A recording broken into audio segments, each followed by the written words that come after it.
The U.S. has declared its intention to leave the Open Skies Treaty, which is intended to reduce the risk of war by allowing Russia and Western nations to conduct observation flights over each other's territory.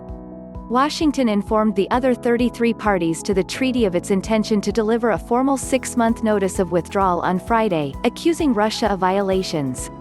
"I think we have a very good relationship with Russia, but Russia didn't adhere to the treaty, and so until they adhere to the treaty, we will pull out," Donald Trump told reporters. He added, "There's a very good chance we'll make a new agreement or do something to put that agreement back together."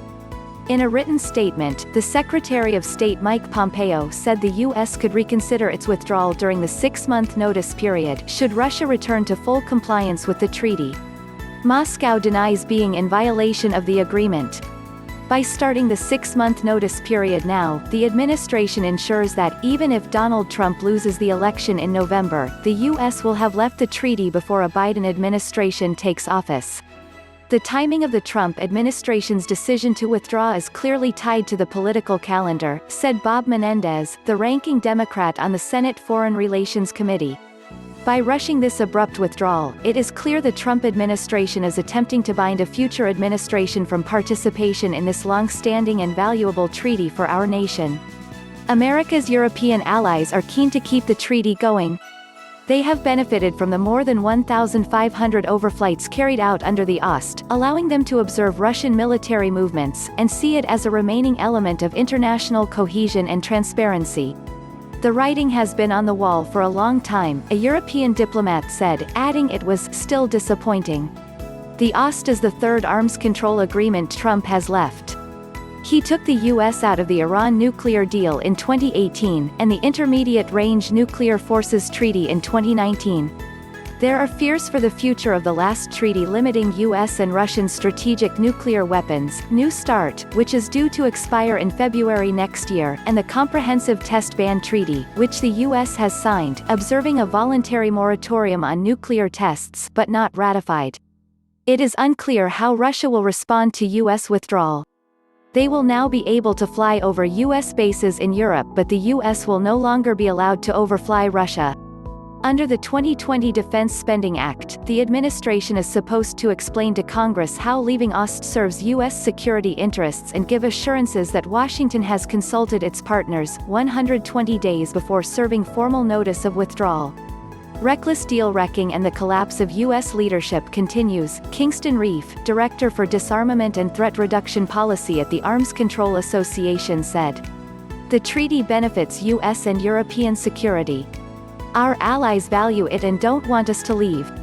It has been an important tool for responding to Russia's aggression against Ukraine. This is a propaganda coup for Moscow." The U.S. has complained about curbs that Moscow has imposed on overflights that have violated the accord. Russia limited the flight time of observation flights over the Russian enclave of Kaliningrad and set up an exclusion corridor along the border of the Russian-occupied regions of Georgia, South Ossetia and Abkhazia. Related, Europe must prepare for U.S. exit from vital Russia treaty, former NATO generals warn. Realize the Russians were cheating, Tim Morrison, who was briefly the top arms control official in the Trump White House, said on Twitter. They were misusing the treaty against the U.S., as senior military and civilian leaders warned. Withdrawing denies Putin a collection tool. This is not a win for him. Russia's foreign ministry rejected allegations of infringements as groundless on Thursday and said Moscow had an alternate plan in the event of U.S. withdrawal, but did not provide details. None of the other parties believed that the Russian infringements were enough to jeopardize the treaty. U.S. partners were informed of the decision on Thursday with calls from the National Security Advisor, Robert O'Brien, the Defense Secretary, Mark Esper and the Pentagon's Acting Undersecretary for Policy, James Anderson. "This is insane," was the immediate tweeted reaction from Michael Hayden, a former CIA director. In a joint statement earlier this month, a group of 16 retired military commanders and defense ministers said, throughout its operation, the treaty has increased military transparency and predictability, helped build trust and confidence, and enhanced mutual understanding. On Thursday, German Foreign Minister Heiko Maas called on the U.S. to reconsider. "I deeply regret the announcement," Maas said, adding that, "we will work with our partners to urge the U.S. to consider its decision."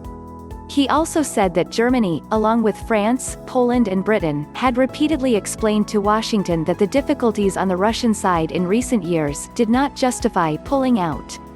From Yahoo!